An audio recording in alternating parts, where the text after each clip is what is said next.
You have never seen such gameplay before. The highest rated players on the most competitive server. Every of their moves explained so you can just enjoy the show. And with that, I welcome you to the Chinese Super Server. Hey chat, we're going to take a look at Mr. Yux and we'll start now.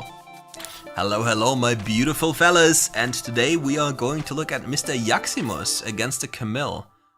To my knowledge, this matchup is a skill matchup in the early game. But Mr. Yaximus takes over late game because this champion is very fair. And what are cooldowns, right? But the Camille is already harassing with the second ability over and over again. Like, this champion is a shadow of her former self, but she's still a good champion. But she was so much more broken in the past. It was not even remotely close. Going in for a quick little trade, running Conqueror instead of Grasp, so during the laning phase he's a lot weaker. But the scaling with Conqueror is so much superior than with Grasp. And yeah, just ask questions in chat and we'll just get to it.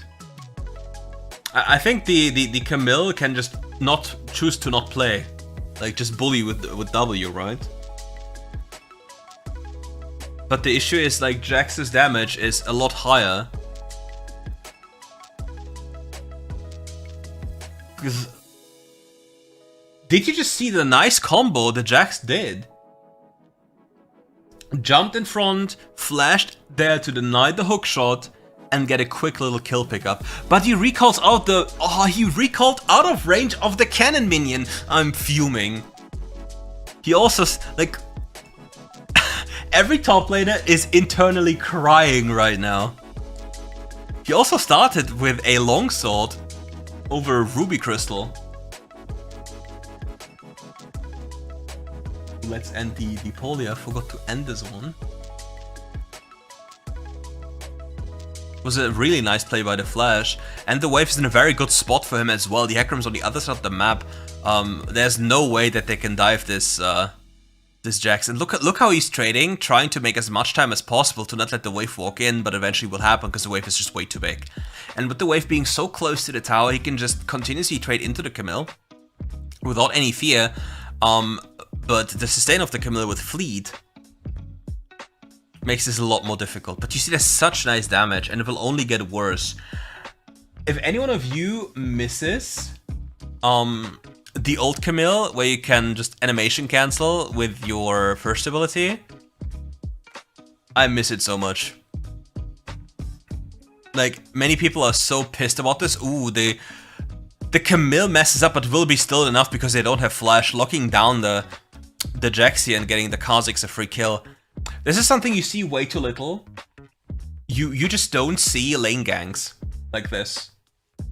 Only a few people do them, and they're so powerful, I really don't know why people don't abuse them more often. And how would I nerf Jax?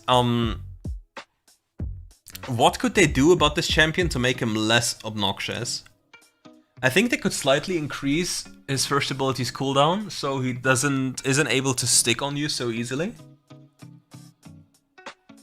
And maybe review how many resistances he gains from his ult.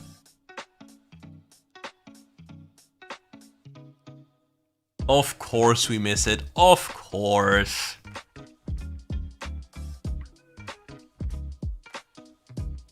And now the Hecarim still hasn't tried to play around the Jax, which is kind of weird because they have a Vayne Sona lane.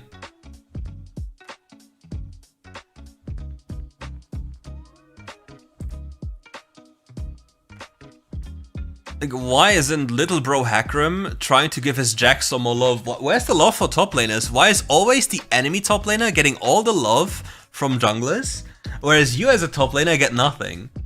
You just get clapped for no reason. You just get all the hate. Camille escapes here again, but the trades become more and more problematic for the Camille to maintain. Picked up the fruit if I'm not mistaken. And the Kha'Zix is getting fed on the other side of the map. The Hecarim is also going to die to him. The Kha'Zix is getting so fed for zero reason. I really wish the Hecarim would play around the Jax. Camille needs to be careful to not get baited by this play. Shield goes on cooldown now. Like, Camille might... Does she go for this? Because he still has Counter-Strike. So, it's still a big risk to go for a play. Plated steel caps being very powerful. Jack's aiming towards getting Trinity Force here over Divine Sundra. What is the Camille gonna do?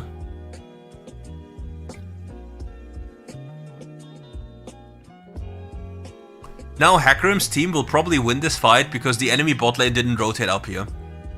The Nami didn't come, but the Sona came. 1 HP on the... Oh no! He auto-casted his first ability and the Kha'Zix went stealth at the same time. Oh, it's actually... Like, if this cost him the kill, that would have been the most depressing thing possible. And he walks back to a nicely set up wave that he can just collect.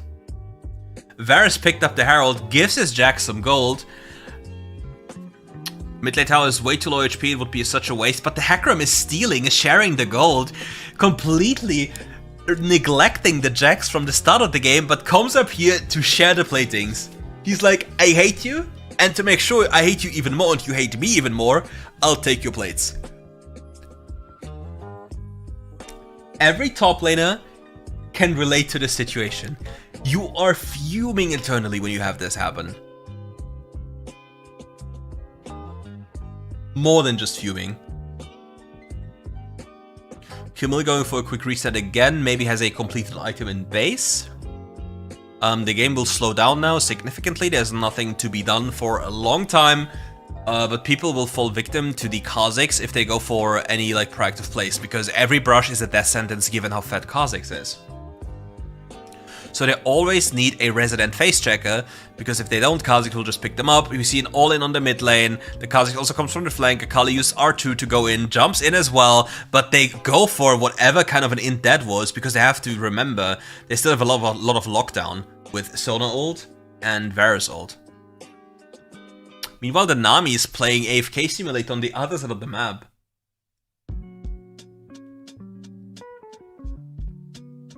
Ah, the classic dragon enthusiasts.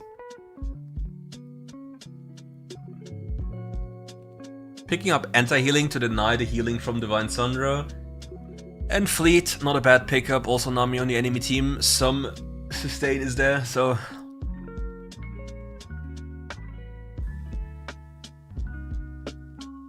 Like, there's also one item on Jack that's pretty underrated, and it's Nash's Tooth. If any of you in chat have seen a Jax with Nash's Tooth, just let me know.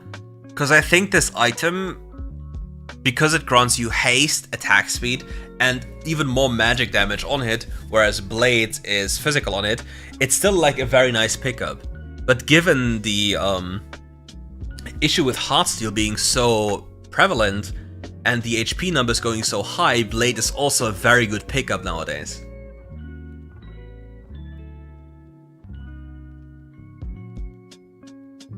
Like, I think if you face a lot of Heartsteel tanks, I think even AD carries can change their itemization to take a look into Blade. This will increase at least their start damage by a lot, given they're hitting like targets with 6k HP. So it will not feel too terrible. How does this Jax get destroyed by the set? It's an illegal activity, how does that one even work? Kha'Zix jumping in onto the Jax, that's a thing you never want to do like this. Like if Jax just uses his third ability and just blocks your auto attack, which is empowered by your passive and Duskblade, and you just don't avoid the stun, you just die on the spot and you get very much depressed. Yes, there will be a VOD of the stream, and the Chinese reactions I'll cut into videos eventually, and then upload them to YouTube as well. So yeah, you'll have everything. Don't you worry.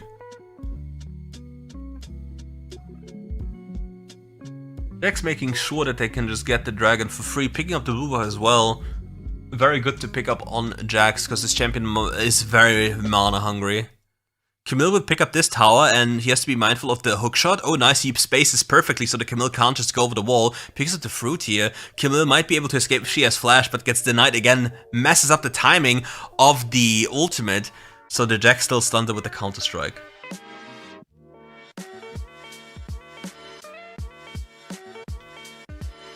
I mean, being able to run Blade and doing well in doing so is like obviously a big difference, but Lucian into like tanks, I think it could be one of the better choices you can make.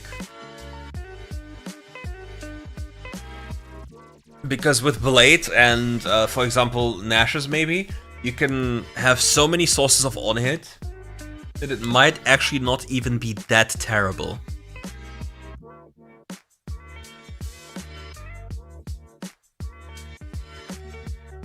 Hullbreaker, Trinity Force being picked up. With Trinity Force, it's very difficult for the Akali and Hullbreaker to do anything, because the Jax has too many resistances for the Akali to just bop him.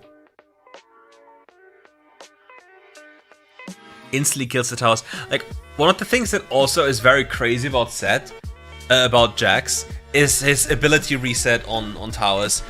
Ooh, Akali hits the shuriken flip, but it doesn't matter. Now the Jax is just walking away. Now turning on him. If the counter-strike comes in time, he will get the kill, but nope. The Nami picks up the kill. The lack of sustain made this one very difficult.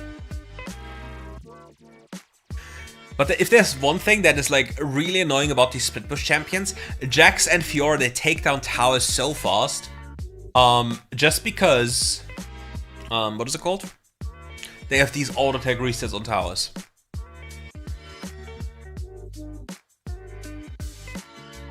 And this is very, very overtuned, if you ask me. Especially if they run like Demolish, like they're alone with the tower for like 0.5 seconds, and then the tower is gone.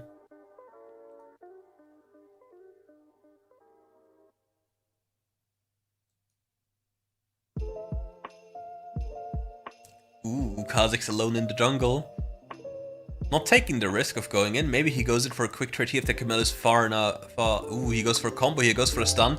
Deals a significant amount of damage to the Kha'Zix, who's probably typing to his team. Takes care of him. And now runs after the Camille. Like, Jax damage is crazy. And now you also see the value of Conqueror.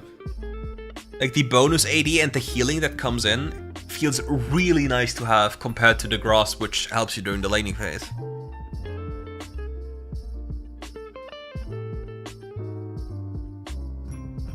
Also, it's so... like, you stack Conqueror so fast. Like, it's so easy to gain the full benefit of this. And Jax just doesn't have to care. You see, he just keeps on going. He just doesn't have to care, and he just ends the game here. He just dies, but he ends the game. And that marks the end of this game. And if you're watching this video instead of the live stream, then make sure to leave a comment, subscribe, and, well, come back for more Rift Guides content. The Riven. Riven is top 10. Look. She's actually top 10. Big. And, yeah. Playing against Lee Sin. 5,000, just look here. 5,009. 155 LP. Bros popping off. Playing Riven. So yeah, welcome. Let's take a look at this lovely Riven gameplay. Running Conqueror, Gathering Storm, Giant Slayer, Bloodline Overgrowth. Yubus Ghost played Trinity Force, Sterak's Gage, and Titanic Hydra. It's a Chinese pro. Yeah, also look, he's pre-stacking his first ability to gain the benefit in the early jungle clear. Oh, he messed it up. It's a GG angle. He didn't gain the benefit of the passive now. But yeah, Riven had such a good clear in the past. They nerfed it quite a bit because it was too broken. And one of the issues with this champion is like, if you go for this item here and then pick up like sudden impact somewhere else, you can snowball the living hell out of a game because you have so much more bonus pen. And it's just so important that you have these boots, because with these boots, the sustain you gain is abnormally high in combination with Bloodline. So this will allow you to stay on the map indefinitely, which in return nets you more gold, allows you to buy more items, and yeah, that is one of the biggest things. And we see a free camp gank by the Lee Sin, the typical Lee Sin behavior. Not working out though, luckily. But now the Lee Sin will walk straight down here and get this guy killed. Just a matter of time until the Lee Sin makes an appearance, and then depressing moments will unfold in front of our eyes. Riven going the consistent route, which I'm always preaching, you know. Going for full clear if possible, unless something happens. But I'm personally not a fan of this. I think Gathering Storm on 80 champions outside of Kha'Zix, maybe Talon, if you play Precision, is doing anything for you. And yeah, the Lee Sin goes for the kill down there. This was about to happen, you knew it. Like, it was crystal clear it would happen. Riven now hits level 5, has boots in base, hops the wall. Like, look how smart he plays. There's a ward in here, so he jumps the wall to go behind, so the enemy doesn't know he's there. Pops the ult from behind, goes in for a play, gets one kill for free, picks up another kill, and this only happened in the way that because he was aware of the ward in the brush, which was set up, and then jumped the wall. Being creative with the pathing, utilizing his champion's kit to gain the full benefit.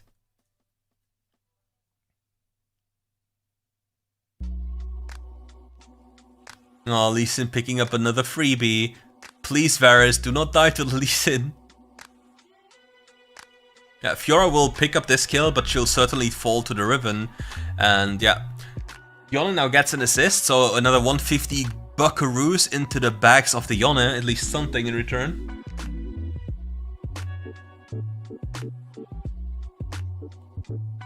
Ooh, this Lux is living on the edge. She's very much overextended given she's playing against the Riven. If the binding doesn't connect, Flash is in the combo. Now the binding connects, but the slow smite connects as well. Now she needs to be a little bit careful. There might be a Lee Sin coming, and if the Lee Sin is coming, it might be a death sentence, but there's no mana for the binding, so she just walks it down, kills the Lux, had enough because he already committed the flash and really wanted to get that kill. Lee Sin kicks into the face. This might be a kill. There's just too much damage. Nice denial with the blast cone. Now the Brand is making time. He picks up the fruit, goes for the combo onto the Lee Sin. The Lee Sin dies. And all because of the nice blast cone play, as well as being kind of lucky, as well as the Brand playing for time. Now this Riven is beyond fed. And I mean, yeah, Riven damage is crazy, right? Like, if you think about this. Riven damage, if you cancel properly, which, well, since you're playing Wildrift, the game basically cancels it for you, you deal so much damage so fast. It's borderline insane. Fiora going for another play down here, probably forgetting about the Riven being so healthy after healing up so much. Yone avoiding certain death here and now picks up another kill. 6 kills strong and Herald hasn't even spawned yet. Ooh, and the Varus gets a free pickup here as well. This Riven is so fat, by the way, it's crazy. She can get cleared topside, and since Lee Sin is dead, he'll be stunned away. Probably does she only do her? Okay, she goes for more. But the question is, okay, does she use Blue Wolf and go for a gank on bot lane and go for Dragon, or does she just say no, I want to go for Herald? Like, she's fat, she wants to go for kills, right? But the thing is, given the Lee Sin Herald is something you really don't want to have.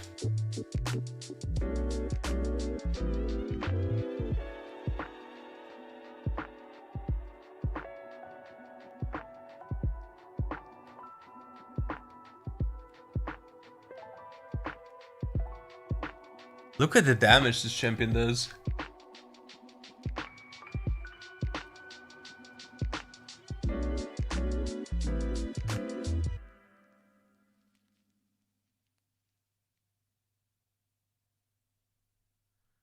Enemy team is going for the dragon. It's very weird to see that so many people go for dragon. The Varus picks up an easy kill. The Lee Sin kicks him out, but just not enough. And now we'll pick up. The only way this dragon is lost is with Lee Sin Q, but now the Lee Sin goes for a kill, and now this will be traded by the Riven. Yeah, like the Lee Sin going for this kill will get the kill like 100%, but then the Riven will just kill you and you'll lose the dragon. Ooh, the Brand secures it, and it's a super close play. Oh no, he actually survives with a sliver of HP.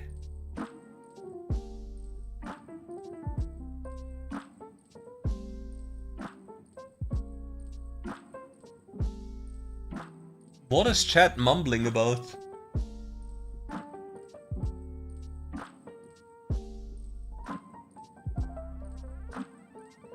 Can anybody fill me in what Aaron is talking about? Ooh, the Lux went too close here.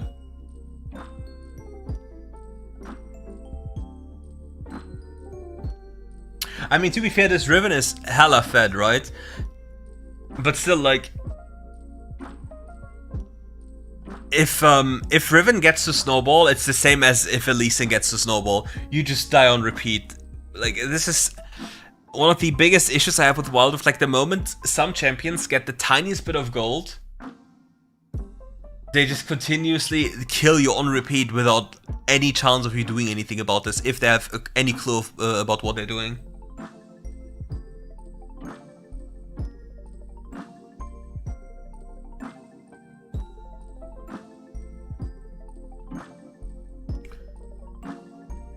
Ooh, the Herald now barely picks up the play, takes the mid lane. The Lux is in a very bad spot. Ooh, the Flame misses, but the hook connects, and the Lux doesn't have flash, we know this. And you're gone as well.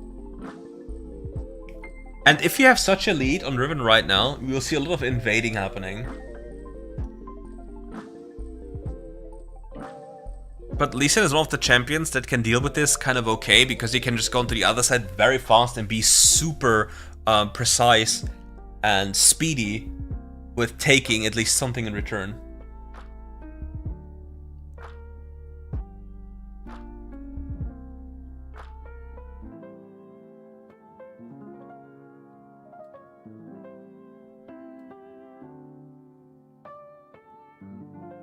Oh man. Look at the speed. Exhausts him, but will it even be enough? Arcane shifts away, gets close to him. Just look at this. Just runs after you with barely any cooldown, slow smites you, and completely stops your movement. Like, that must be one of the most depressing things to happen, no? Like, really painful stuff.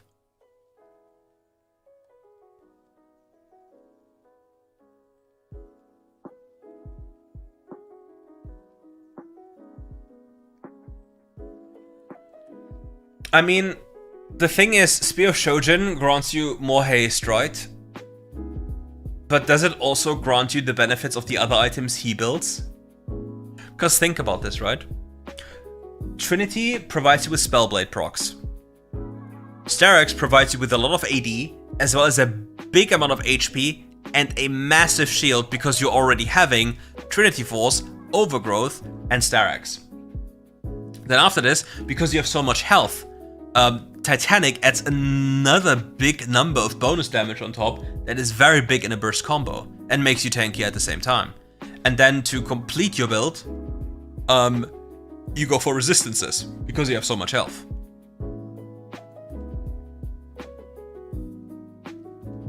Does it make sense?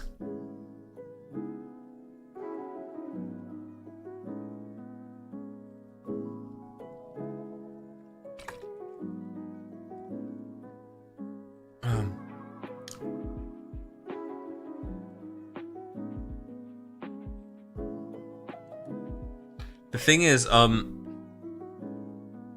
fundamentally, like if you look at the items he has, I don't see space for Shojin. I mean, yes, it's absurdly high, but does it have the Spellblade passive? Because if you look at a fight, how many Spellblade procs you gain, it's quite a lot, no?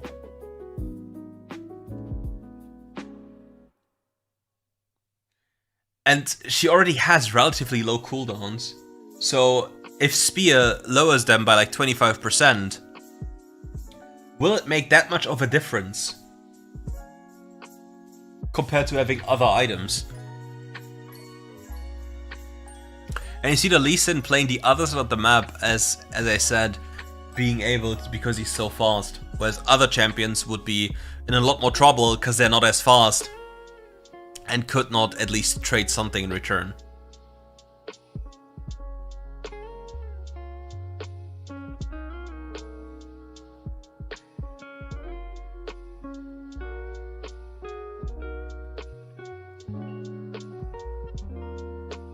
Mid lane is a fight unleashing. It's just they need to find, like, the Riven is the majority of the gold right now, and the Riven really needs to find a situation in which he can take care of side, because look, like, the Lee Sin is doing what I told. Like, he's constantly running down a side lane. I was here beforehand, fixing the waves, trying to go for something, and the Riven is now in a position to constantly force plays. The issue is, like, all, like, the plays the Riven is making, given her HP bar at the end of the fight, are relatively risky compared to the plays that the Lee Sin is taking, because the Lee Sin is just taking the free gold over and over again, making it very difficult for Riven to do anything. But you see even the damage the Lee Sin dealt to her. Like, this Riven is very tanky HP wise, right? Like, she has a lot of HP, and she nearly got one-tapped. That is a crazy amount of damage. This guy has 380.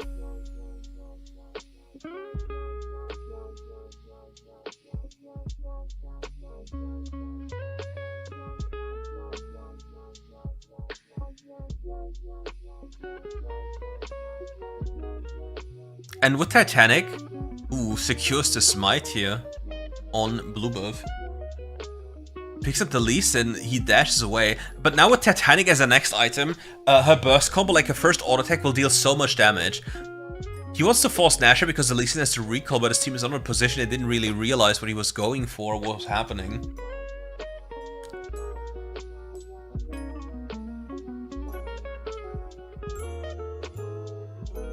Can the support please tank? It's always so frustrating to get the Baron debuff when a support could be there. Instant combo if your Fiora gets taken care of. He has to be careful. He needs smite to he needs ult smite to deny the Lee Sin the Baron, but the Lee Sin is not in the pit with 1H. The Riven secures it because the Lee Sin probably had to smite early for HP and now just runs down the Ezreal. As you see, like, cooldowns are a myth on this champion, and Blue Smite coming in, and even the QSS by the Ezreal will not do enough to save the man. And now finally the guy will pick up some resistances. So what it does, if you have like a big bunch of HP, it doesn't mean it's your effective HP. Your resistances are like come into play, making you a lot tankier. So depending on how many resistances you gain, you become much more tanky than just by buying health. Obviously, in early game, health is much more powerful because you can gain it so much easier. And look at him just instantly killing her. And now running down this, look at the damage he's dealing and how tanky he is. Like, these big claps, like, you see the big auto attacks like Spellblade proccing in unison with Titanic Hydra. That's such a big clap.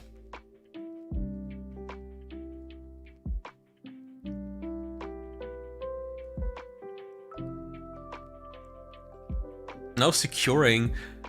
I'm always kinda sad when we see a mid lane inhibitor taken, because mid lane inhibitor is so weak unless you just do it to deny the Nexus shield. Because you just give the enemy one wave to free farm, because it's not really impactful to take down this inhibitor.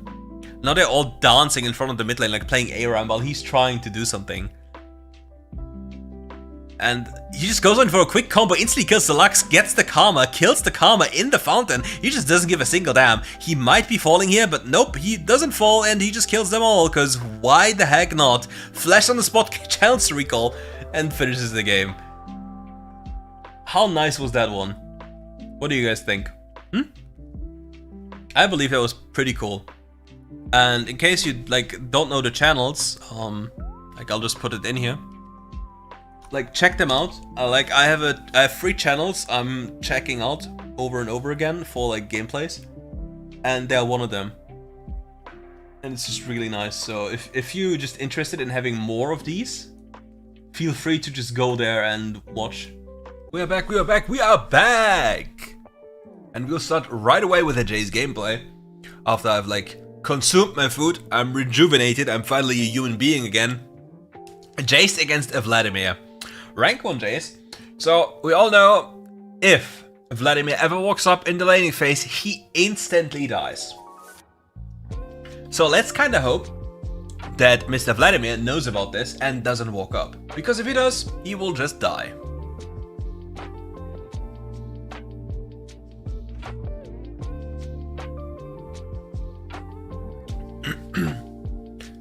Starts with the melee form, probably gonna swap back to the range form for the bonus auto attack, but he just jumps into his face. He wants to jump into his face, instantly swap back, giving them the auto attacks, trading away like more than 60% of the enemy's HP in an instant.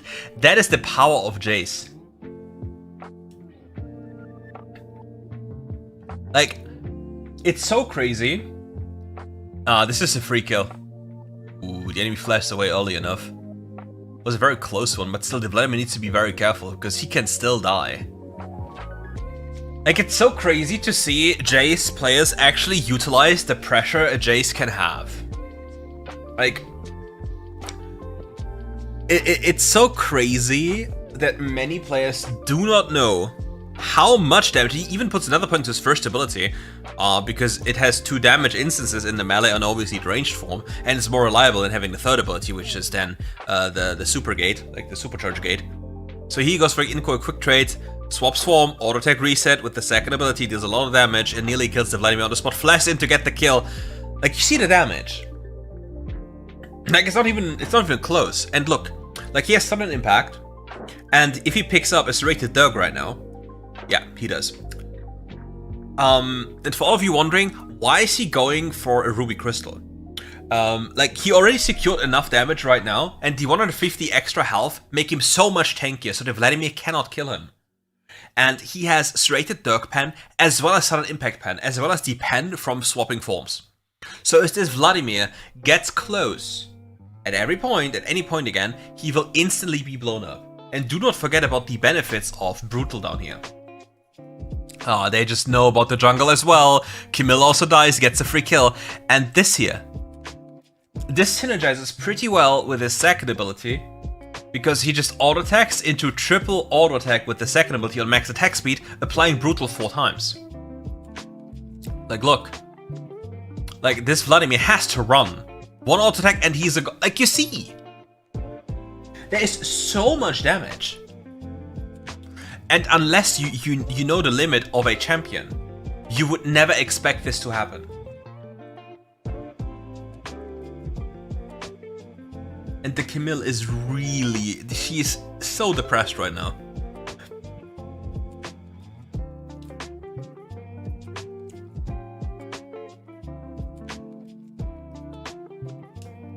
Like, this damage potential is insane. And like, if you're picking a Vladimir into Jace, I can only ask you to stop doing so. You will be absolutely shafted.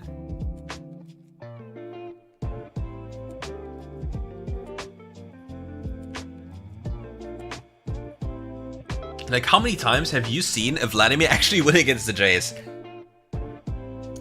There's just no way that's possible. And now we see the Camille top left, like on Red Buff respawn. Akram already going for another bot lane play.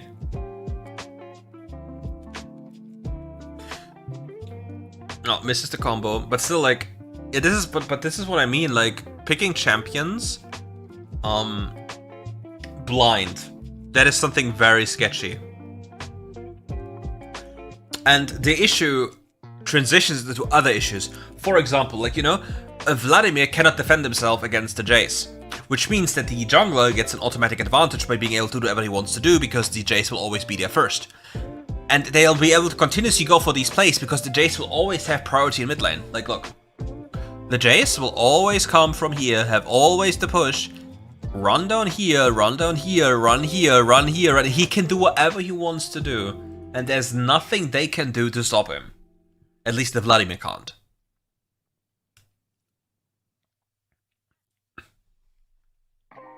And now we even see a Serpent's Fang pickup.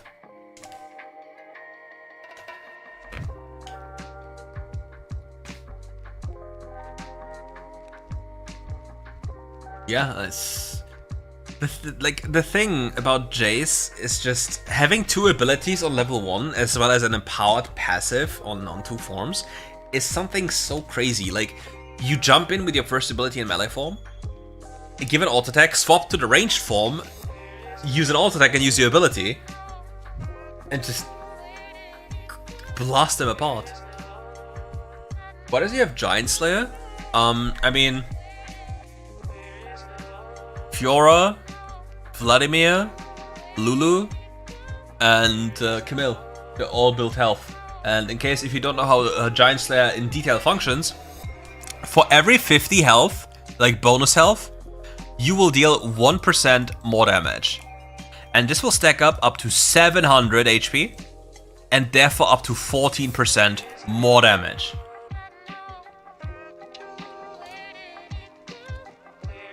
Just so you know the little secret about this rune. And Lulu ult is counted as bonus health. Popping the Herald in mid lane, giving the Jace the full tower here, the enemy team cannot even dream of getting any objective. There's just no hope. And if this Vladimir stays too long, Pool is out, has to flash away. Renekton being very angry here. Camille doesn't lock down anyone right now, but the Jace deals so much damage. Jinx on the run, goes in for a quick combo. This might have been a little bit too much. This was a little bit too greedy. Because you can't really... If you jump into an enemy team that has Camille, you have to at least keep your knockback in the hammer form, like the third ability. If you do this, you can do this play, because you can always escape. But if you don't keep the ability, you'll be locked up and just killed. As it just happened. And since you're an early like Giga Snowball champion that scales decently well, but the enemy team has Giga Scaling champions with a Lulu like a Jinx, you need to be very careful to not give them too much gold for no reason. Because the Jinx is not poor.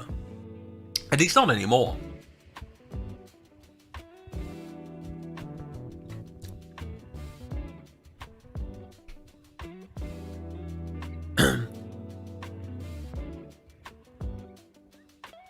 You mean 14%, not 40. 14.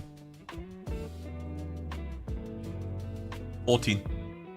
But yeah. You do. And the funny part is, like if you buy items, like for example, let's say you buy 50 AD.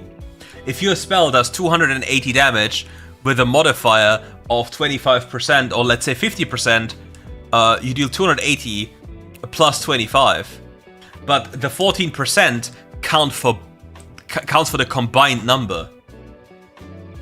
So this number times 1.14. So it becomes a very, very large number very fast, and you'll see that Giant Slayer in your death recap deals a significant amount of damage. Like every single game you play into a decent team with like where Giant Slayer gets value, it's crazy. I don't have the values on my mind right now for PC cutdown, to be fair. But yeah, Wild Rift Giant Slayer is broken. It's not even remotely close.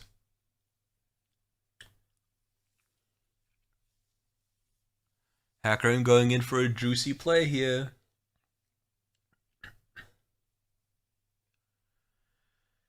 Jumps after Fiora. Will the Fiora escape? Probably, because she has dashes for days. Goes for the combo, but it doesn't hit the mark and it wouldn't have killed anyway. The gameplay has slowed down significantly so far.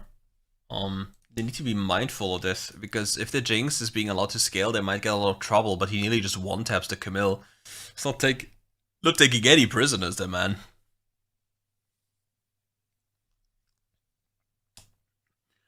I just find it crazy how much damage Jace is allowed to do. And I find it even crazier that people do not play this champion. Or even people say that this champion is weak. Like, which champion in mid lane wins naturally against Jace? Who wins naturally against Jace?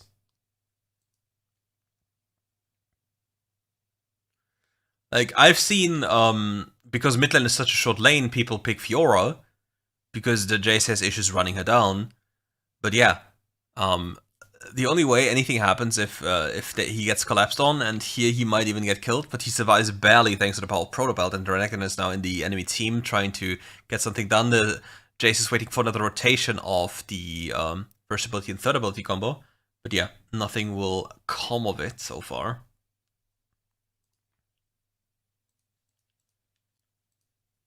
It's just so much damage. Just a little bit loud. Good gapped.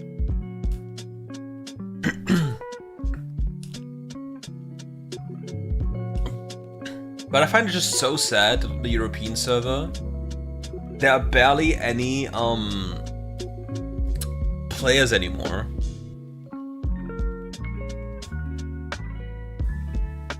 Like, every game is not like people picking meta champions. It's just them picking for fun stuff and then getting absolutely farmed by stronger champions.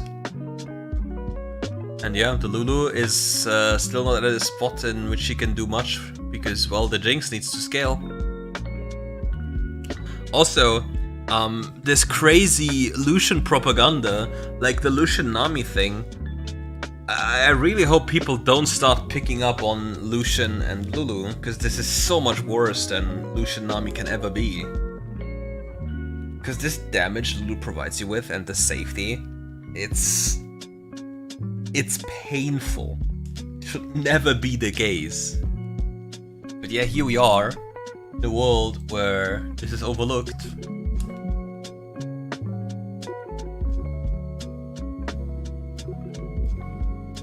Corki being locked on by the Camille. The Jinx is getting resets. Ooh, dodges the combo. But you know, like, you know how Lucian players are. The thing is, Lucian has an easy way of killing you in lane. But to carry a game with Lucian is so much harder, because you're such a short champion and everything that touches you kills you. Legendary rank is still a thing. If you want to play it on a European server, you can. People try to make it work and it works. It's a bit slow, but it still works. If you're on the North American server or any other server, I do not know. Look at the damage Jace does. Nice dodge by the Fiora though. Renekton trying to go for a Bluetooth stun here. No way that one is ever going to connect.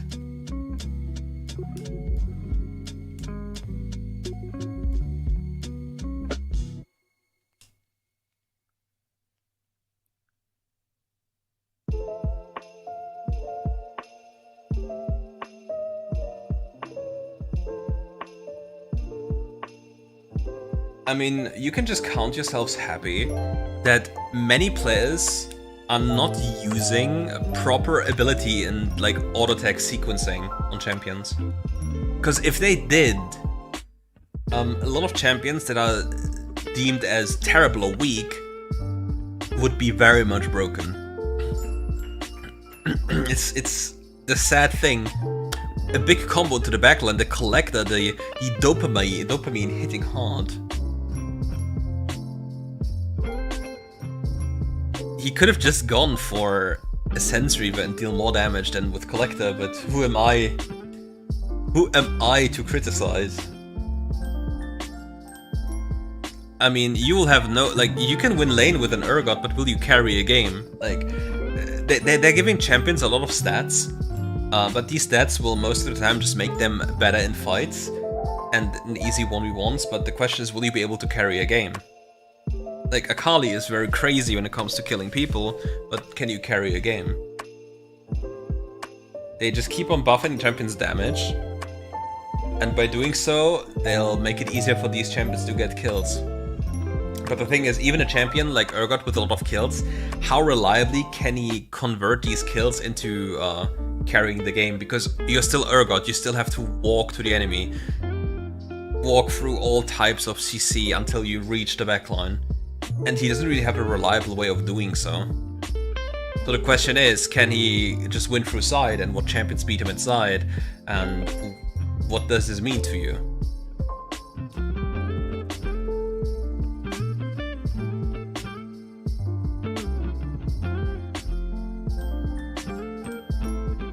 Jace is literally the border patrol here. Keeping everyone at bay, making sure nobody walks in. Nope, you don't get in here.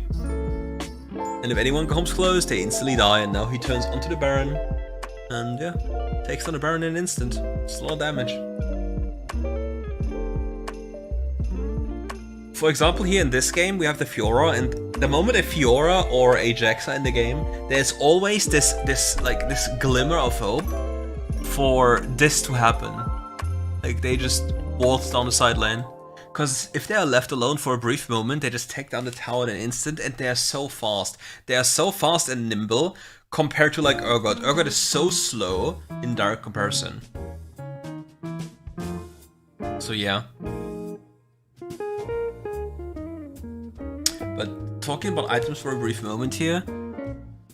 Anti-shielding, decent against Lulu, depending on how much shielding they get on top of this, it's very nice. Denying the enemy, the play, also very nice, but the question is why Collector? Why not just go for a Sentry Reaver and amplify your damage even more compared to just having Collector? But yeah, he showcased the power of Jace in the early game, and he did so wonderfully, and I think they always show stats at the end. So yeah, he gets the MVP. He also probably has 1 gazillion damage dealt. Rank 1 Jace, little showcase here, because they also get custom profile pictures. Quick little break here, you see, let's quickly talk about items here. This one is very powerful because you can just auto tag reset with your second ability and get 4 auto tags with Brutal very early on. This here, as I've mentioned earlier, Giant Slayer. 700 HP equate to 14% bonus damage. This here is very interesting because it doesn't usually need this alacrity. And you say Collector can secure kills much faster, but okay, let's think about this. Collector is a 5% HP execute, so the person needs to be below 5%. But what if your spell does 22.5%, given you have another crit item, 25% more damage, and then let's imagine your spell deals 1000 damage, and then you add 25% to this, which is then 1250, and then you compare 5% to this and try to find the number. Is the 5% Collector execution similar to the damage increase here, which is just a random number? And given the fact that you have your second ability, which is 3 auto attacks that are very fast in sequence, which you can reset with your second ability, you get another Essence Reaver proc very fast.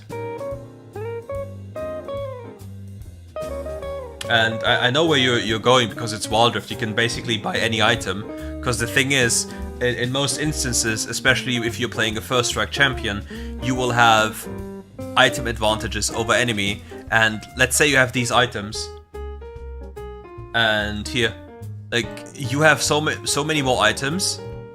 The enemy is stuck at 4 items, and you are at 5 and 6 items, or 5 or 6 items. The +1 item is so much more powerful, plus your champion's base, as the champion as in general, is just so much stronger that all your items do not matter too much. Like, if you deal 5% more or 5% less damage, doesn't matter in the grand scheme of things, because games aren't usually won by items in Wild Rift. They are won by which team commits the least mistakes. Okay. We're now going to take a look at Novalung and Gragas. Starts with a red buff, and starts with the second ability. Best tool to have to clear the jungle as fast as possible. Deals so much damage. And if he plays Gragas, he will obviously just go for a full clear. Full clear is just so important on this champion, unless there's a free opportunity. And he also goes, most of the time, if I see him play, he picks up Sork Boots, a Prophet's Pendant as well, and utilizes Sudden Impact. And Gragas, like the damage buffs, they are so high. Like, they just gave the champion, I think, 25% more ability damage. I think. And that is a crazy amount of damage. And just see how fast he clears.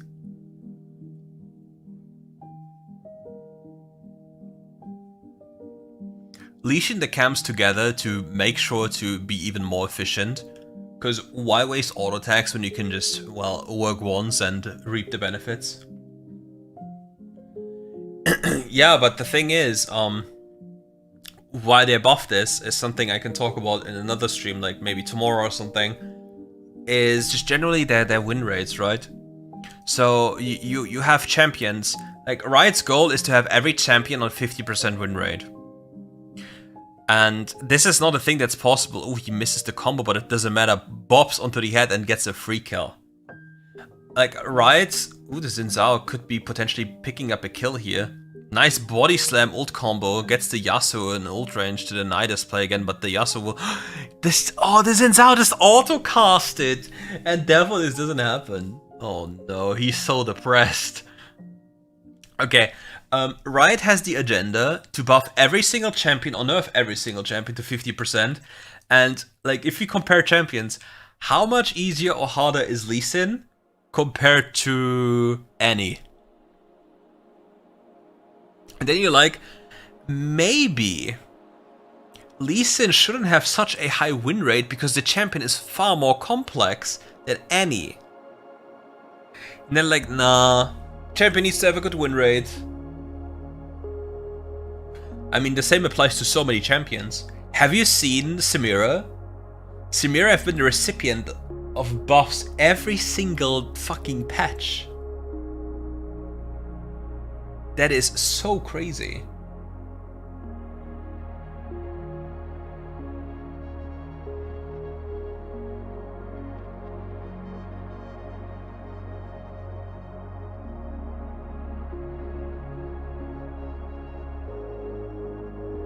What is the difference between comparing Lee and Evelynn when both suffer from the same fate of being balanced through win rate? Look at the Yasuo, he probably just constantly spams his ultimate just in expectation of the Gragas going for a combo, and the Gragas is surviving, which is a huge dub for him.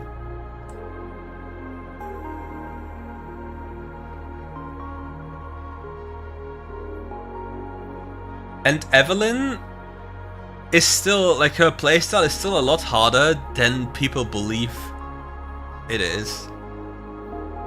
And Evelynn has only been nerfed for, like, many patches. I don't know when the last thing happened that was positive for her. And people didn't play her because she was not as easy to pick up. She didn't get a single buff, if I'm not mistaken, for ages.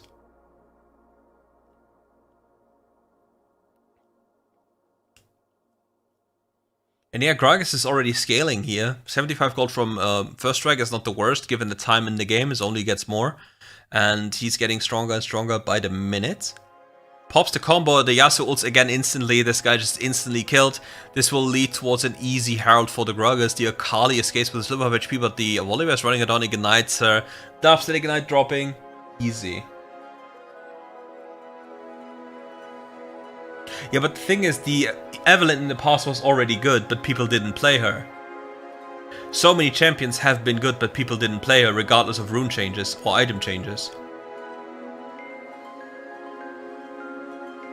The thing is, the moment champions receive a nerf label, and Evelynn received a nerf label in the distant past, where she had ability damage reduced on Nashor, with ult, the cap, what else? Minion damage reduced, etc. And all these nerfs let people believe that the champion is automatically bad because they have the nerfed label. And coaching is $39.99.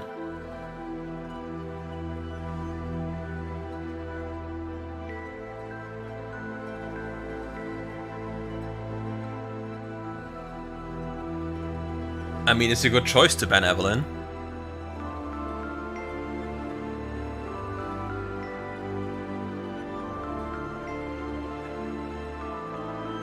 And for example, like, Gragas wasn't a bad champion before the buffs. Like, he had his weaknesses, for sure. But he was most certainly not weak. In USD, yes.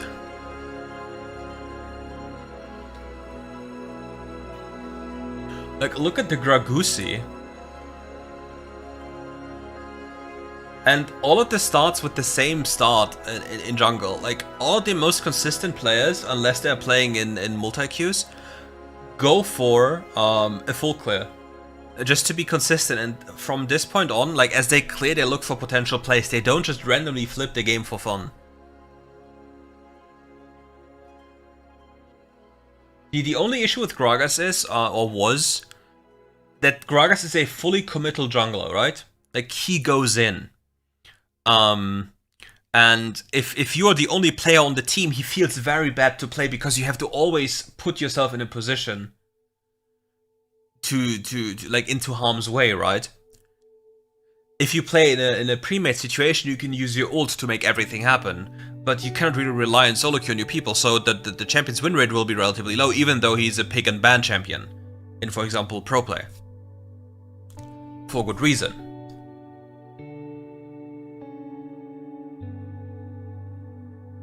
And that makes it so difficult because the skill differential between players is so big that in normal solo queue you can basically pick whatever you want.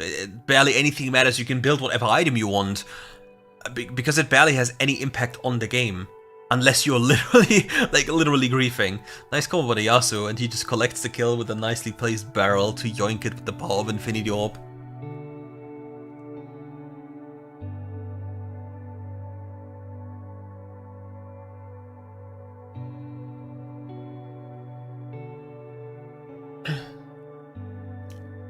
I mean, have you seen the Sennas that are terrorizing this game?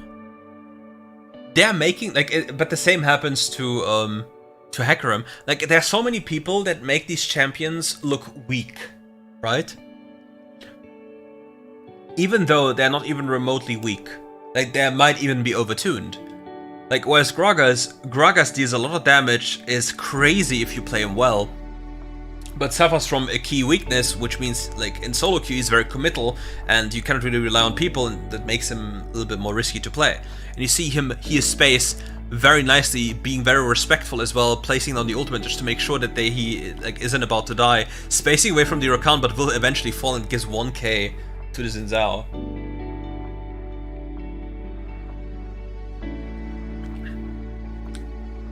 And the other thing, like, I always say that, like, items don't matter as much anymore, but items do matter if you are a very good player. And for example, you play into a full AD comp and you realize this and you just go plated steel caps. Or as an AD carry in late game, you swap out your boots and buy defensive boots, because the defensive boots will make you a lot more tankier, than the damage boots will allow you to deal damage, and if you can't get one tapped, you'll automatically win because you're a DPS champion. Like, there are so many things that can be such big of a difference for players.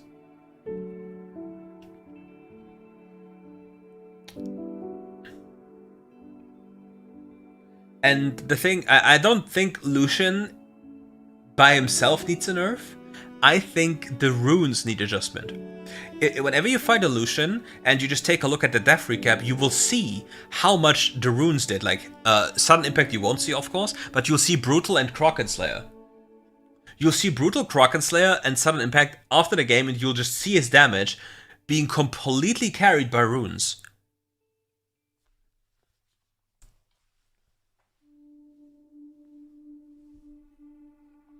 The thing is, yeah, I get that, like, Gragas gameplay is very one-dimensional very many times, right? You throw ult, you go body slam, somebody dies. You body slam flash, somebody dies. That's basically your gameplay loop.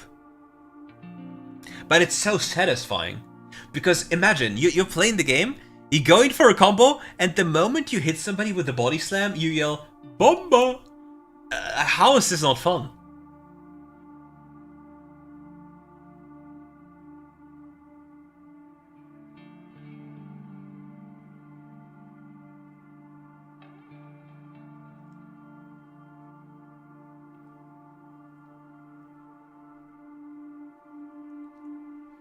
Like, Kraken is just an insane rune. And there are like other tricks, like for example, like let's say every 3 minutes swap this trinket to the yellow trinket. And then after 3 minutes or something, swap it back. So you always alternate between 2 yellow trinket wards and a sweeper.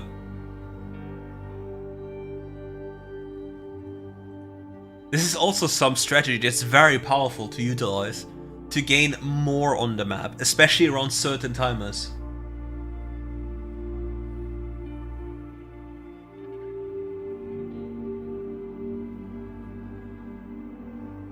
I mean, just because something is one-dimensional doesn't mean it's not satisfying.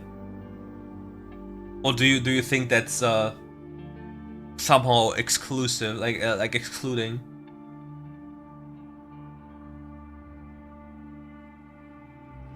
Yeah, but the issue is it's still Renekton, right? Like Renekton still has a big issue of trying like carrying games. He can be annoying, but he suffers so much still. Like he still has to somehow reach.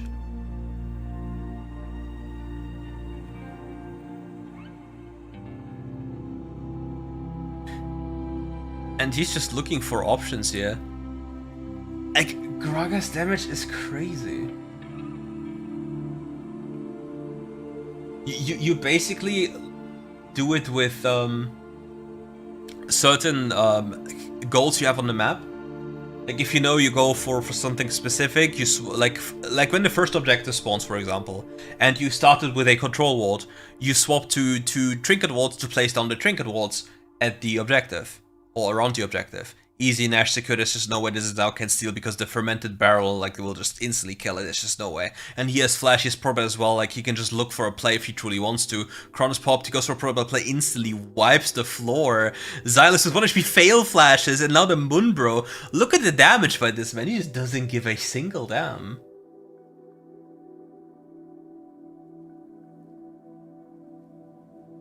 The thing is, the winning lane part, again, I always take the Akali thing, the Akali example. Akali has an easy time killing you. Even my mother could kill any challenger player with Akali by just smashing her buttons on even items. Like let's say level 7. But will she be able to carry a game? That's the big difference. Like a very big difference.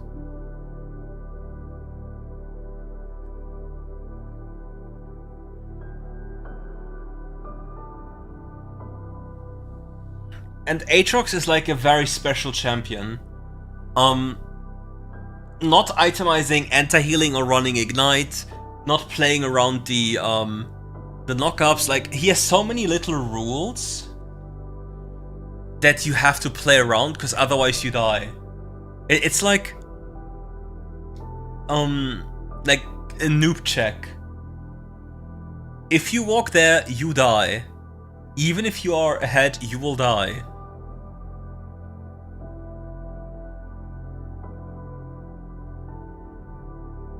I don't know, like whenever I played Mundo, I just walked at people and fought them.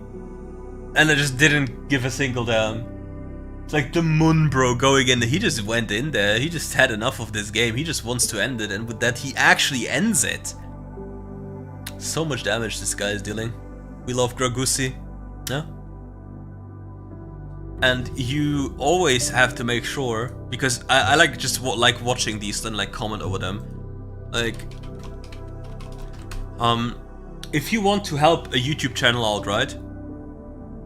What you can do, I'll show you a trick. Number 1, comment, leave a like, and if you're watching this entire video, right? What you can do is you can leave the sound on, let it play in the background, and mute the site via the tab up here, and then you can give these channels the full watch time in the background without even having to look. So you provide, like, you give them a lot more exposure.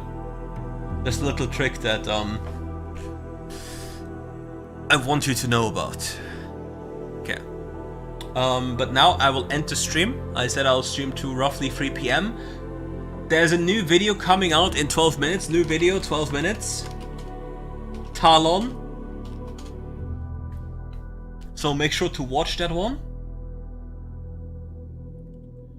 And with that said, I'll end the stream for today. We will be back tomorrow at 6 CAT.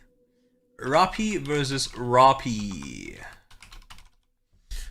Thank you all for hopping by. We'll see each other tomorrow and we'll enjoy some more relaxation. Nah. Not the stat breaker. Anyways,